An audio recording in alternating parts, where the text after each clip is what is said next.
Hello, you are watching or listening to the Mongols Podcast. I'm your host, Diana Shally. I am sadly on my own today. I haven't been able to get a hold of Jackmeister and my two co-hosts for a little while, so I think I'm just gonna run this part of Juvaini as a little bit of a one-man show until things blow over. By the way, the coronavirus is hitting pretty badly over here at home in Ohio. We're getting up into a lot of cases piling up.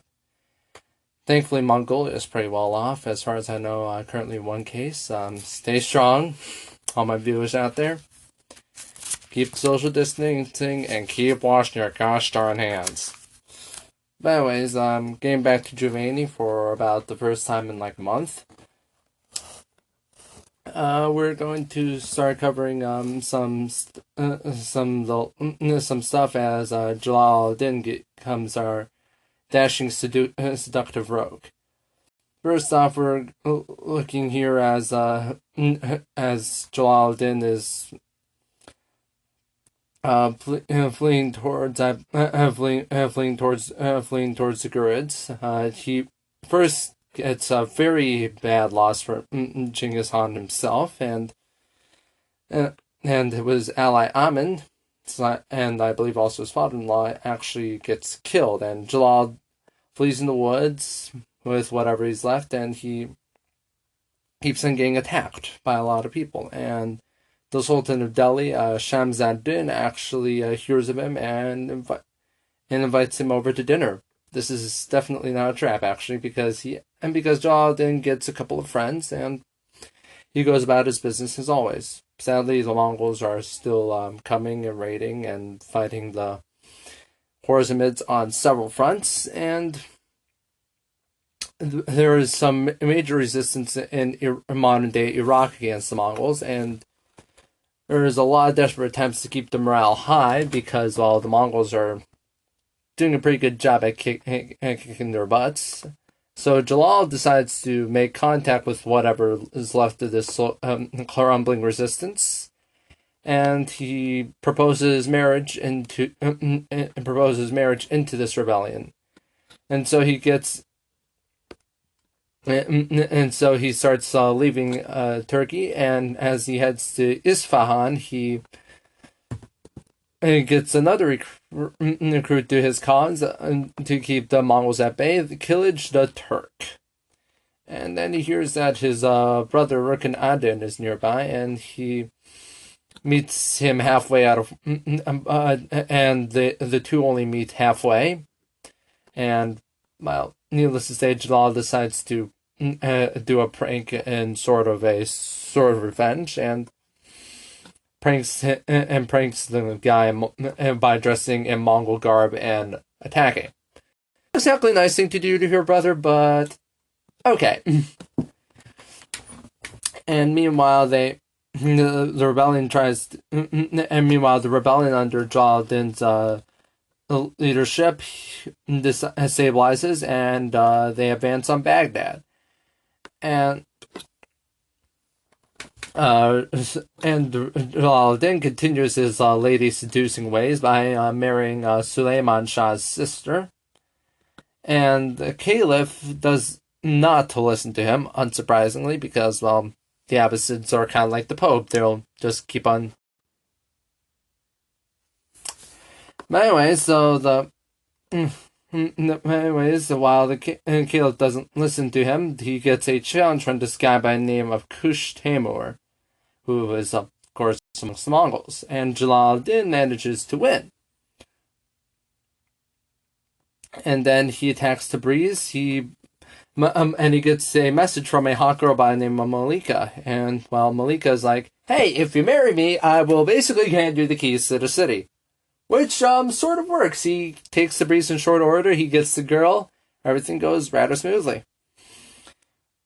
And then, after Tabriz is seized, Georgia attacks because they want to make the place a bit more Christian. But Jalaluddin isn't having that shit, so he wrecks the ever-living heck out of them. And then he returns to Tabriz in triumph, and he marches back into Georgia to meet Kismalik, who is the Queen of Georgia. and then the Sultan, and then there's a Sultan nearby. He actually mutilates two people, Shava and no, wait, actually, correction. Jalal mutilates Shava and Yvain before Kismalik, prior to executing them, kind of as a way to just intimidate them.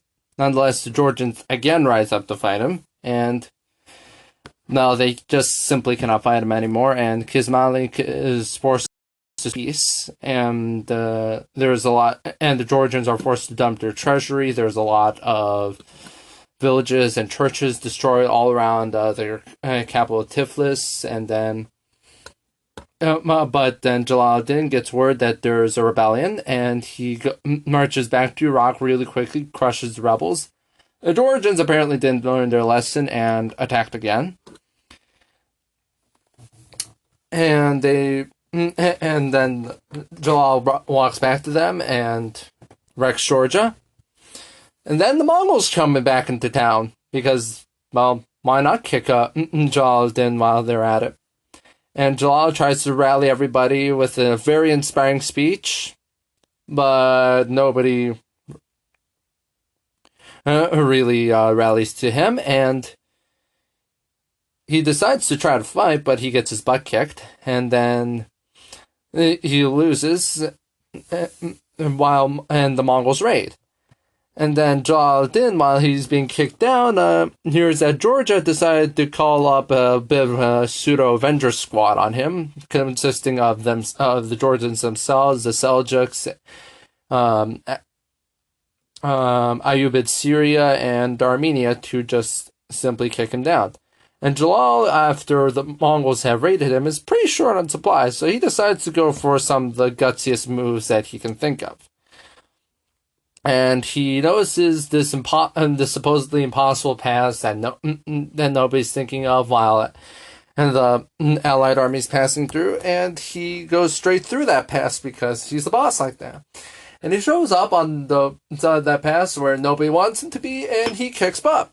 And the army's wrecked, and then he goes back home. And he goes back home, and he stops at the city of Aklat. He tries to get the city to submit to him, but they refuse, and but they refuse, and he lays siege and calls up the Seljuks and the Ayyubids for a negotiation. But the negotiations have broken down because Aklat, which I believe is over in modern-day Syria, it's starved, stormed, and sacked. Then there's an assassination attempt on him, but it fail. And then Jalal continues to do his seductive ways and actually sleeps with Yvain's daughter. Kind of weird that you waited for the guy's death and then hooked up with his daughter, but okay. Anyways, they have a pretty good night over in Damascus, and then there's another city, and then another city by the name of Malik Ashraf that's plundered, and then there's a lot more fighting between Jalaluddin and the Seljuks and the Ayyubids. And then the Mongols attack again, that they can't find him, and then Jalaluddin is checking his email list, and he's finding that his buddy Yildizuchi has a very interesting accusation. Because apparently Yildizuchi is trying to get in on Jalal's action with his harem. Of course, Jalal tosses out the accusation because Yildizuchi is his friend. And then Jalal goes to Diyarbakir, he fights the Mongols, and then he disappears just as quickly as he came. And then the Abbasids call out some really bad life practices, hardly surprising when the Mongols are running around wrecking everyone. Kind of hard to be that morally upstanding with the Mongols running around. And unfortunately, most of these bad life practices keep on apparently coming from Jalal's army, and the Caliph, unsurprisingly, is blaming this on why the Khwarizmids aren't winning like they used to. And then there's a surprise Mongol attack on Jalaluddin. It kind of fails. And then there's another assassination attempt on him in the Amin Mountains by, I believe, the Kurds. But thankfully, the guy stabbed was a fake. And then there's some major feuding between this one guy by the name of Yamin Malik and the Gurs. And this is just as the Mongols walk in, so you can all expect how well this is gonna go. And then there's and as that's going, there's a rebellion in Ghazna that's about modern day Afghanistanish, and this region is actually ruled at the moment by the two guys by two guys. I believe it's Razi al-Mulk and Umdat al-Mulk, and they rule Ghazna. And they're preparing to fight, and this is all happening as they're during the. No, Razi al-Mulk is the rebel, and he's going against Umdat, and this is just as Umdat is preparing to fight Saif ad-Din, who is the ruler of Peshawar. Unfortunately, Razi's rebellion goes about as well as your normal hippie party, and he's defeated and killed. And then Umdat besieges Kabul, and he captures it just as Jalal is in town trying to flee the Mongols again, because why not? And Yamin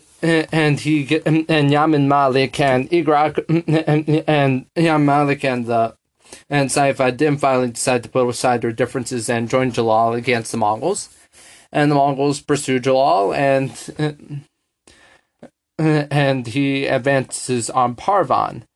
And meanwhile, the Mongols are just wrecking Ghazna very brutally. But Jalal isn't exactly done with them yet. He actually manages to defeat the Mongols.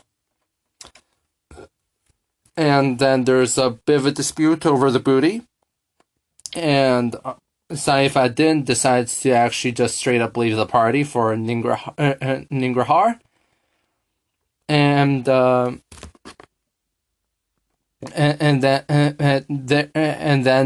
shortly after that, we hear of this guy by the name of Nunjandar, and this guy doesn't like Saif ad-Din very much. But they sort of have a mutual friend in the form of Azam Malik, who goes to negotiate. And and the meeting's arranged. Saif ad-Din unfortunately attacks the Noon drunk, which doesn't go for very well, obviously, because Noon's bodyguards actually intervene and they cut down the Saif ad-Din, and then Noon is cut down fairly shortly after. I think that's a different assassination attempt there. The coalition's just simply scattered because the Mongols come in town and they're led by Tekachuk. And then Sultan Muhammad's mom is briefly mentioned here, and that's Terkan Hatun of Kangli. She favors, of course, her people. All else, they're in a fairly privileged position because of her, and well, Juvaini obviously believes that they don't deserve it. And there's way too much partying while everything is going to eventually go wrong because, Mongols. And then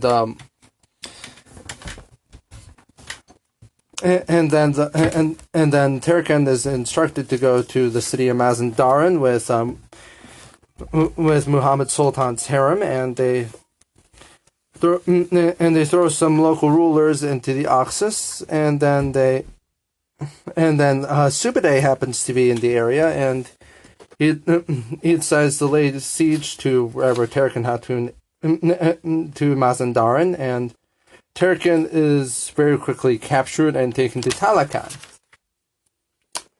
The boys that are there in the harem are killed, and Terkan continues to mourn her son Muhammad, and she lives in Karakoram for about the rest of her life, which is up until about 1230. Not too shabby. I managed to outlive the guy who actually killed your son, basically.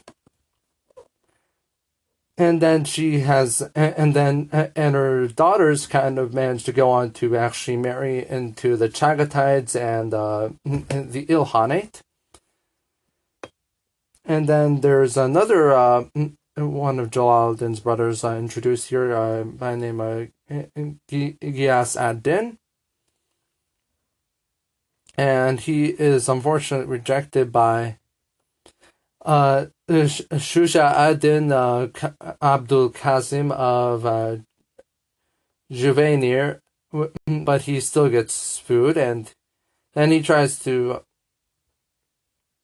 and then he goes to Iraq, and he kicks and sacks a city or two, and then he meets up for lunch with one guy by the name of Muzaffar ad-Din, and Jalal comes in on the meeting, and Ghiyas swears allegiance to his brother, and then he visits with Malik Nusraf, and stabs, and then he stabs Nusrat and disappears for a week.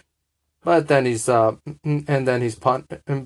and then he leaves Jalal again. It's just clearly that Jalal keeps on running out of allies and resources as usual. And this is all right around the city of Isfahan, and then they visit Almut, and then they get a package from the Caliph over in Baghdad. And then they have to leave for Khuzestan, quite a distance away, and then they meet up with this one guy by the name of Barak on the way, who wants to actually marry Terkan Hatun, but and then she says no. Ghiyas's mom, not Terkan Hatun, my bad. And then Ghiyas's mom says no, and then she decides to take it back. They get married. And then Baruch gets betrayed by his servants, but everything in the betrayal goes wrong, and both Ghiyas's mom and Baruch actually just straight up die.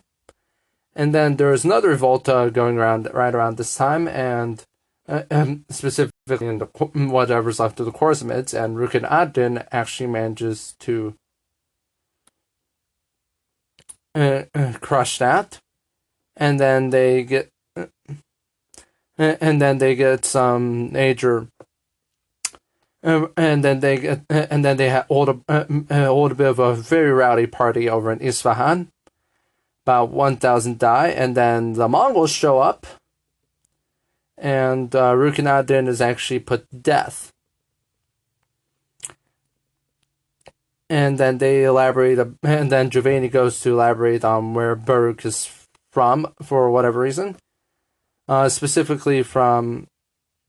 No, wait, this is a different guy. So Barak Haj is from Karakitai, and he's actually the ambassador to Muhammad, and he became Kutlu Khan to Ghiyas to...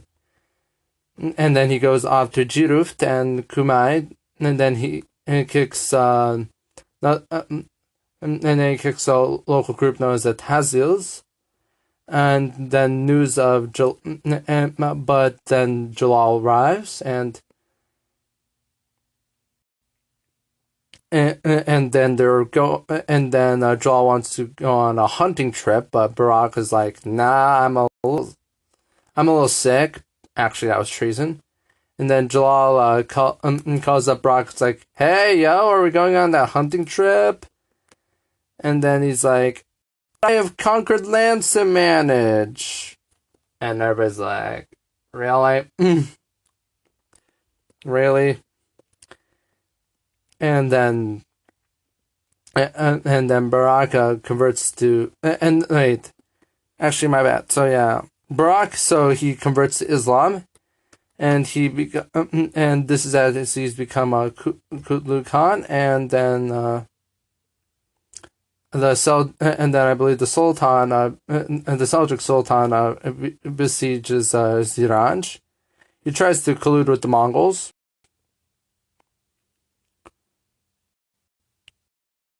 And Baruch ad-Din hears Baruch's death as he goes to be Baruch's ambassador, and he's showered with gifts. Now, ad-Din wants Rukin's lands, but he is blocked, and then Rukin decides to change career paths and starts serving Guyuk, and then once Guyuk kicks the bucket after a very short reign, he starts serving Monka. And then, unfortunately, he is attacked by heretics seeking Monka, but he manages to survive that, and then he visits Hulegu, because why not? And then he lives mostly peacefully, dying in 1258. And then they talk about the governor of Khwarezm, who is of the Mongol parts of Khwarezm. And this guy is Chin Temur, and he's from the Karakitai Khanate. And he works with this one guy by the name of Shorma Khan, and they, for a little while, but unfortunately a rebellion cuts their little friendship short. And this is a rebellion by the Turks, and Chin Temur is not pleased. He promptly crushes them, and then he gets the allegiance of another guy who happens to be Juvaini's dad. And everything is pretty generally peaceful for a little while. And he has this buddy, Malik Baha ad-Din. He gets gifts from him. And Juvaini's dad is appointed Divan, and this is going to be actually very important to Juvaini's own history, because this title keeps on carrying throughout Juvaini's family. And Chin Temur then, shortly after appointing Juvaini's dad Divan/banker, dies in 1235. And then in his place, the next leader is appointed. This guy's pretty old. His name is Nozal. And Baha ad-Din has been hanging around, and he actually argues with another guy by the name of Mahmud Shah. And Monka is Monka, as a young guy, he's there. He tries to mediate between the two. Doesn't really get anywhere. And Nozal is not happy, so Korguz is called up to try to help things around, and then they elaborate on Korguz's backstory. He's from the Uyghurs, and he unfortunately lost his dad and was neglected by his stepmom and his new stepdad, and then he goes straight to the Idikut, the leader of the Uyghurs, and he gets some land and he gets an education, which is pretty good. And he initially doesn't have too many connections to help him out, but his dad's cousin then jumps in, and he manages to get a job application over to Batu Khan, and then he is, and Batu is impressed, and I believe, and then I believe he is appointed to instruct and then he, after some education with another guy by the name of Tushi, he is made secretary. And then he accompanies Chin Temur for a little while, and then he waits upon Monko for a little bit, and then he's in Khorasan, unfortunately, when Chin Temur dies. And then he's accompanied by many of the leading men of the area, and then there's a lot of taxation, there's the census going around, because, hey, the governor just died, and we need a new governor to get the data right. And then and then they have another guy running around here over in Batu's hand. He's not and he was falsely accused. This guy's name is Sheriff ad-Din, and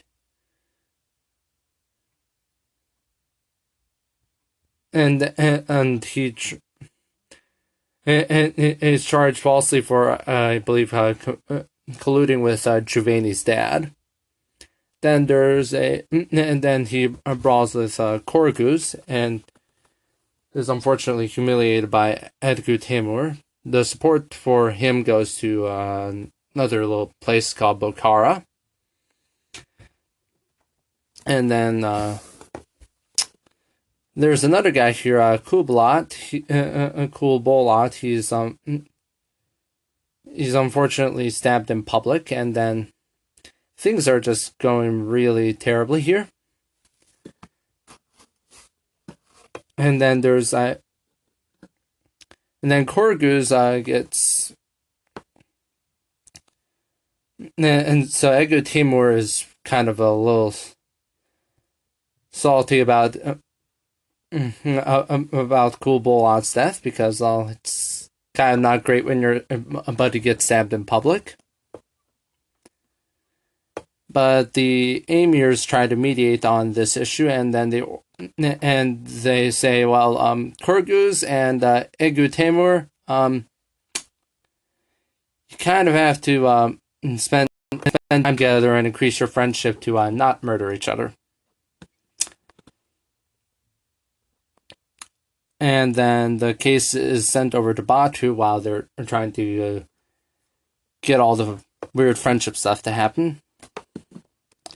But then the guy who receives the message before Batu to send it onward, Chin Kai, I believe, he wants the case to go back to Monka because, well, I guess why not? And then Egu Timur goes back to Korguz and the Kang as sort of a way to sort of resolve the issue. And then Korguz is sworn to back off, and most of the stuff is just resolved, and then Juvaini's dad welcomes everybody back to the argument's resolved, right? There, good. And then there's some more gifting, and there's some argument over taxes, but otherwise everything's going along pretty well. And then Tus is actually rebuilt by Korguz, and then they try to set up the Sheriff ad-Din, and then they have another guy, Timur Elchi. He is trying to spy on Sheriff, and this is just as I believe Ogadai dies of alcoholism, so things are not going to go well. And then there's a little bit of a dispute with somebody from Changatai's domain, and then the Khorzamids actually, and then Korguz actually backs off. He plans to set up with Sharaf, but unfortunately, set up with Sharaf to continue his a little bit of diplomacy while he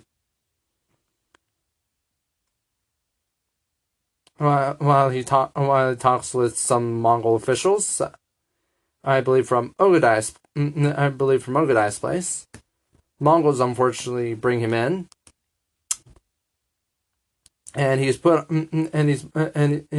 on trial by Torajin, who is of course who's Ogadai's wife, and she blames Korguz for not listening to Ogadai properly and not exactly helping with Ogadai's rampant alcoholism death. And he is, and he gets killed in a really brutal fashion. Basically, stones are chucked down his throat until he dies. As usual, the Mongols don't play around.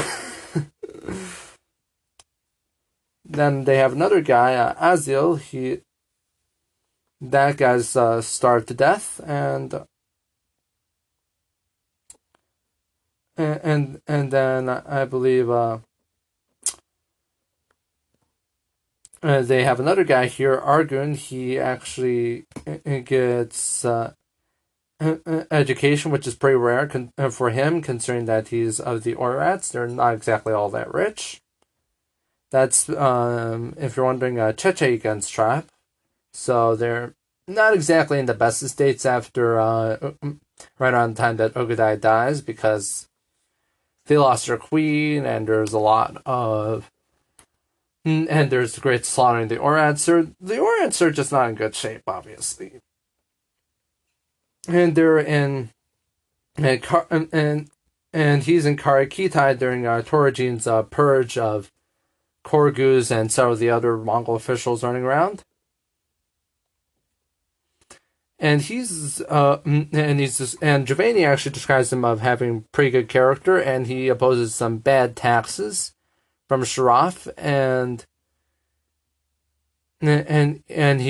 he would decide to take a trip to Tus to probably oversee what Korgus had done with the place, as well as Sharaf dies. So I guess the dispute is somewhat resolved. But unfortunately, Argun, one of the local leader here, and then Argun here, he ends some illegal taxes, and he comes to the Kurultai as Guyuk succeeds his father, Ogadai.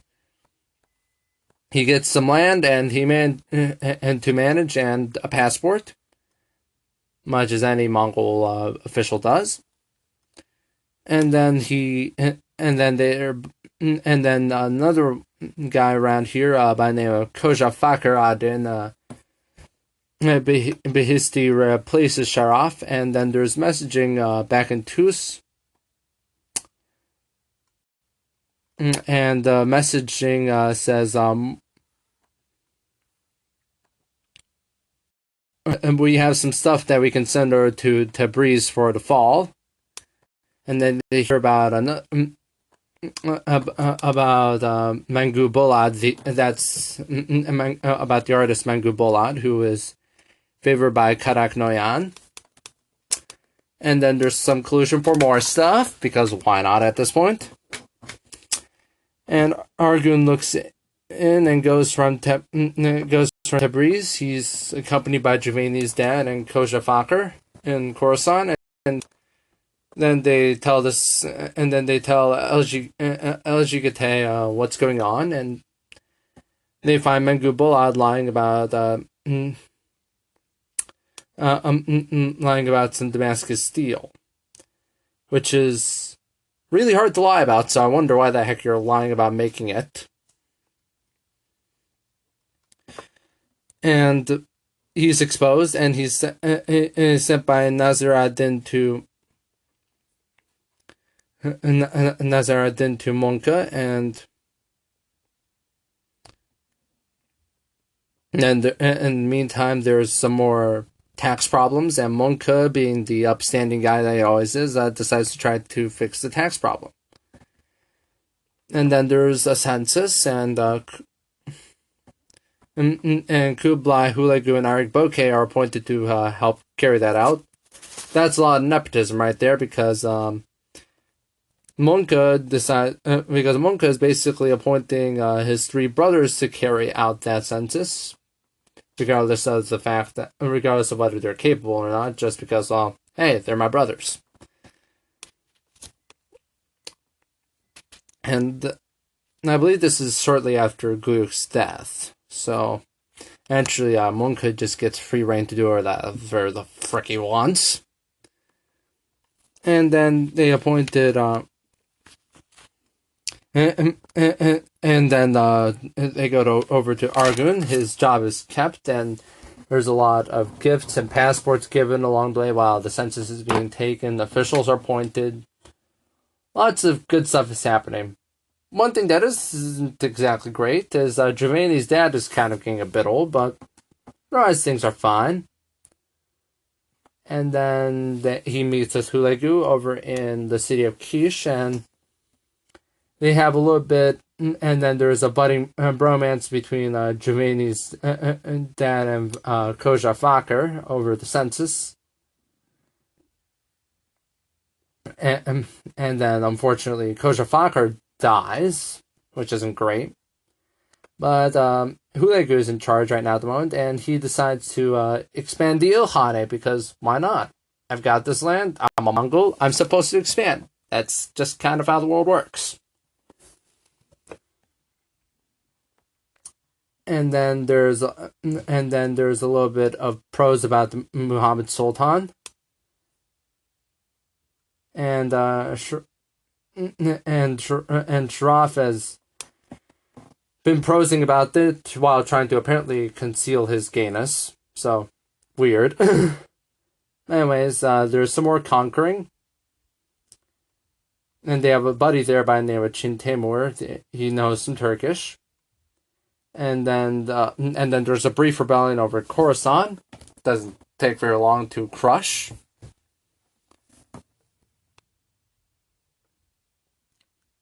And then Edgu Timur gets the job of Juvaini's dad for a short little while. And this is still acting against whatever Korgu still has left around. But things don't go too well for Edgu Timur because his best friends get bastinadoed, which is basically a really brutal execution where you basically just keep on getting whacked with a thin stick until you die. That's not great. And the truth is leaked to, I believe, Monka, and the walls closed in for Sharaf's friends, and he's placed in the Kang, and he confesses to to frauding taxes and all that jazz, and he is merely imprisoned.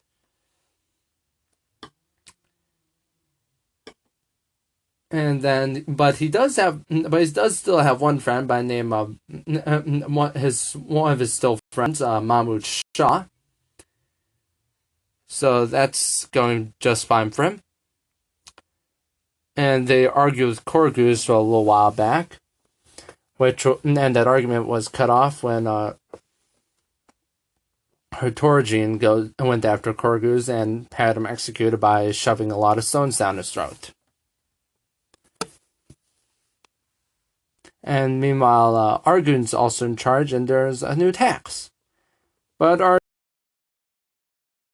Argun decided to enrich himself with these taxes. Basically, take a whole bunch of them, send them down the line before Monko picks them up, and then. But people are unfortunately suffering because they don't have too much money after taxes.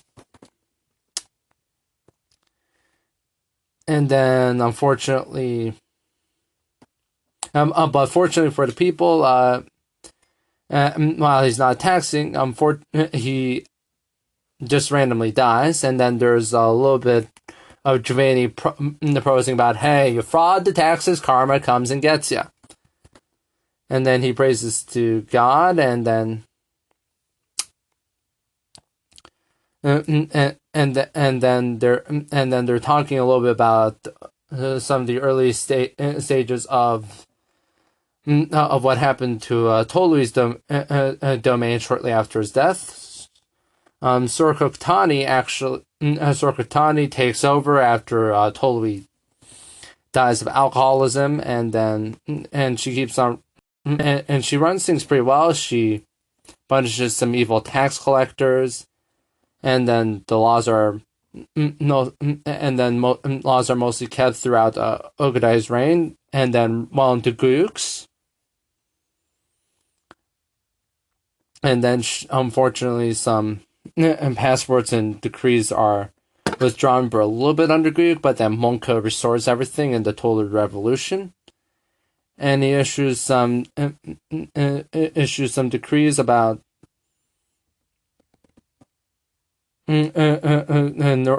issues some decrees, and the nurses protect Sorkoktani as her son fully ascends to the rightful throne. And then they have this one guy, Bachman. He's facing off against Bachman. He's facing off against the invasion of Russia, and of course in Russia they have against the Mongol invasion of Russia, and unfortunately the Kipchaks, some of his buddies, they are ambushed and just absolutely wrecked. Bachman is very quickly bisected shortly thereafter, and then there's some divine right of Hans. If God was with you, you wouldn't be losing to the Mongols. Respect the order of the Khan. Blue Heaven wills it, and then the Kurultai is being assembled because this is also very early Monka reign. He's trying to secure himself right after Guyuk just died. And the Kurultai is assembled. Batu decides to speak for Monka to try to get him on the throne. Monka at least initially refuses because he's like, I'm not worthy of this. Guess this is the part where he's trying to pull a weird Cincinnati sort of thing here. But then eventually he's convinced, and he's reaffirmed and crowned Khan, and then he gets a message from the guy from this one guy, Berke Toka Temur, and this is news about news from Batu's domain. And this news apparently compares him to Khosrow II, who was one of the last great Shahs of the Safavid Empire, which is pretty good. That's a pretty good comparison, I guess. Although I would prefer comparing him to the first Khosrow, just kind of straight up flattery reasons. Actually, Extra History has a really good series on Khosrow I, because Khosrow I actually gets to face off against Justinian. But anyways, back to the main story. There's some music and partying, and Ogilgamish, Guyuk's wife, she's trying to continue to make case for her kids, but there's a bit more support for Monka as he's named, and then there's some feasting at the meeting, because why not? The Mongols love to party anyway. And then the brothers are, and then his brothers are appointed to head things, and then the Persians walk in, and then they're, of course, they're of course kissing Monka's ass because, well, he's the new guy in charge. Why not? And then there's but unfortunately, as they're meeting, they hear of a revolt that kills Elchite, which isn't great. But Koja marches in on the rebellion, crushes it, and then they try to look into the papers of what exactly is going on with this rebellion, and guess whose fingers in the rebellion papers? Ogilgamish. So now we've got basically proof of her trying to initiate treason against the new Han. That's not exactly a great look for her. And then there's a lot of, and then she's summoned to court, and she's kind of dreading the whole thing. Not surprising, and so she arrives with a little bit of a guard. And meanwhile, the Uyghurs try to revolt, and they're busted about 5 seconds later. And I believe the leader is,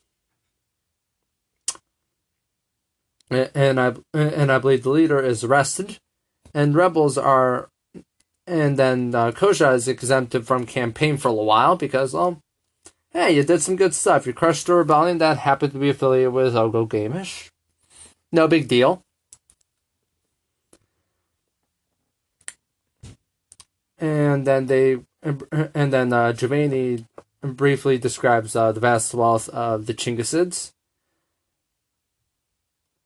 And of course, they're pretty rich. And Ogle apparently tries to leverage some stuff for leveraged some stuff to get a job over Hulegu, and apparently this works for whatever reason. I'm guessing that Monk is just trying to placate her to just get her to shut up for 5 seconds about her amazing lineage that keeps on getting drunk off its ass. And then there's a little bit of talk about this guy by the name of Keshnik. He's made Tarhan, and then there's new armies appointed, and Hulegu, with officially being in charge of what is becoming the Ilkhanate, he goes off to wreck the Abbasids, which shouldn't be too hard because they're not exactly what they used to be. And then they talk a bit about Argun, who actually is one of Hulegu's little subordinates on the ground, and there's some censusing and some assessment for the taxes. And then the decrees and the passports come in, and then the decrees and passports from Genghis's day are rescinded, because why are we following the decrees and passports of the dead guy in the room? Don't ask me. And then there's via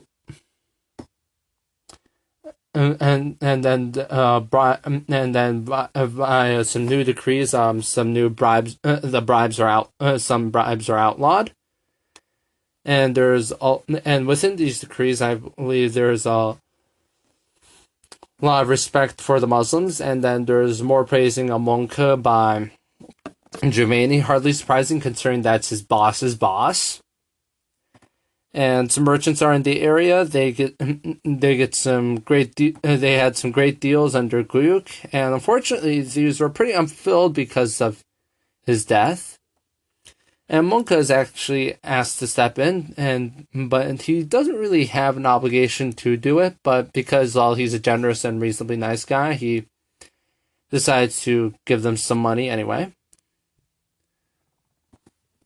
And then there's some more justification of Juvaini justifying Hulegu's actions over in the Middle East, which is going to be not great for the Abbasids down there.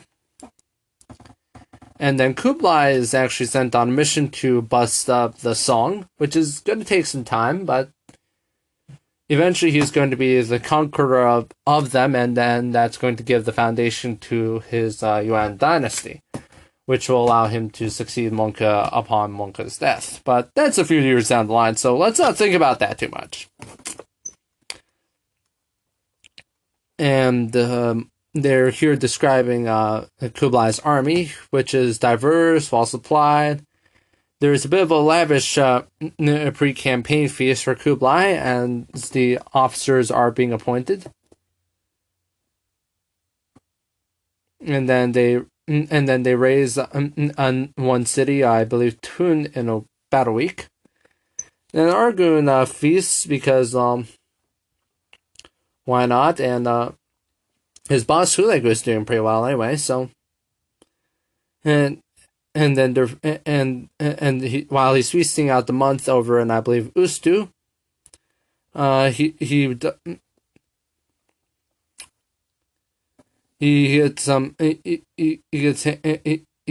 gets no warnings about some needed evacuation from the city because it's being attacked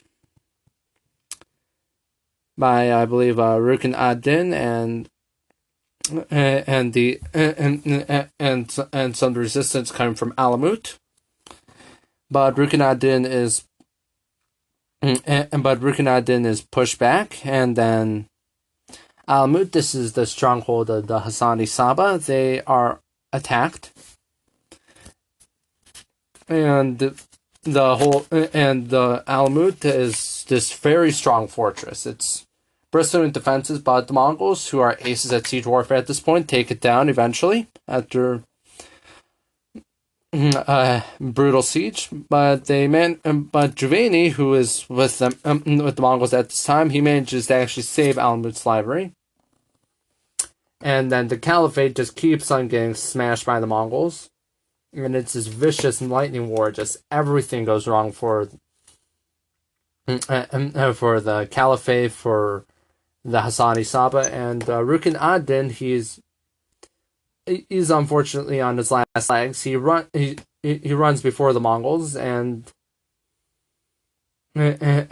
but as he's trying to run, and then he gets blocked by the Mongols, and he's trying to get onto a little bit of reasonable terms, right, as Alamut's being attacked. But then he's blocked by the fanatics over in Alamut, who happen to be the members of the Hassani Saba cult of sorts. And Hulagu's like, well, hope you guys don't mind. I'm just going to keep on besieging Alamut while I'm here. But Rukin ad-Din keeps on trying to surrender, while fanatics inside goes suicidal. But this is all for naught, because everything is just wrecked. And then they get and then the Mongols get a message from Shamsad-Din of Kulistan. He asks for some decree, and as the spoils are distributed, and then Juvaini talks briefly about the Hassani Saba, who are basically the inspiration behind Assassin's Creed. So they're kind of notorious for some very underhanded assassinations, and are actually known as a fairly heretical movement to basically every other denomination of Islam. So it's something that Juvaini was kind of pissed about them, and keeps on waxing about how stupid they are for trying to face off against the Mongols and being of the wrong faith and all that jazz. And then right here, Juvaini tries to document their history, and this is kind of in the post-Rashidun Caliphate era. So this is about the 8th century, the 8th century, and I believe this is right when the Umayyads are sort of establishing themselves, and then not too long after that, the Abbasids. And right here, this is this whole thing is just started by a this whole ruckus is started by a Magi. He's spreading doubt. He's spreading doubt within the Caliphate, and he adopts some Greek and Persian thought, and then he splits from the Sunnis for a while. And this Magi, I believe his name is Abdullah, he does some astronomy and some self-education, and then they try to hand him the crescent moon as a standard, but he doesn't really need it. And the Shia basically disavow him, and he goes over to meet with the Abbasids, and with the Abbasid governor over in Medina, and there's a attempt, I believe, to get him killed. And Abdullah, I believe, Ismail he's declared, of course, not dead. And then they talk here about and then the Juvaini talks here about the Shia for a little bit. They follow this one guy. He's right now at the moment he's named Musa, and he's threatened and imprisoned by the Abbasids, and he dies in prison. I guess he just didn't kill himself. Probably not great. And the Ismailis go on some big trekking and a little bit of polygamy, which is why I just said they're just straight up going Mormon. Let's just face it. And there's and the Shia tried to advance to crush the Ismailis or Hassani Saba, whatever you want to call them. and their imams, and then there's a little bit of reverence of the Shia imams, and of course, and there's some more widespread conversion to Islam, and then they describe another sector, Carmathians, and they appear pretty near to God. And then then as they revolt, the Ismailis or Asani Saba, they keep on preaching all over the place. Just kind of, hey, we may be from Almut, this crazy little fortress, but we're going to keep on just preaching here and preaching all over the place. And they're actually welcomed with some reasonable popularity. And then there's some more stuff here about one guy who's named Bu Abdallah Sufi Tasib. He actually revolts with one guy by the name of Yusuf, and he's actually, I believe, put to death by the Ismailis, and their leader Abdullah Ismail. He's actually he's by now being called the Mahdi, which is pretty important in Islam. That's basically their equivalent of the Messiah. And then I believe the Mahdi. No, so the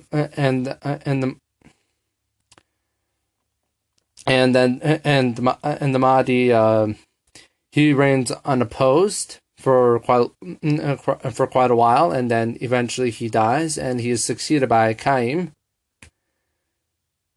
And unfortunately, they get a little bit of a revolt from whatever little land they have from this guy by the name of Abu Yazid. And then Qaim dies, which isn't great. But Al-Mansur actually restores order, and Al-Mansur Ismail, he restores order, and he kills Abu Yazid. And then his son, Abu Tamim Ma'ad, succeeds, and then he briefly takes over Egypt. Not too shabby.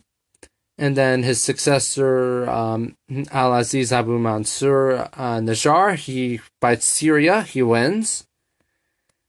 And he makes fun of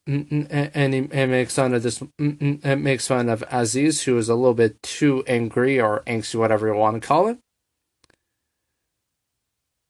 And apparently that goes a little far, and he gets brutally punished, and then dies in the midst of that punishment. Not a great way to teach a lesson if your guy's dead, but anyways, there you go. And then there's some stuff about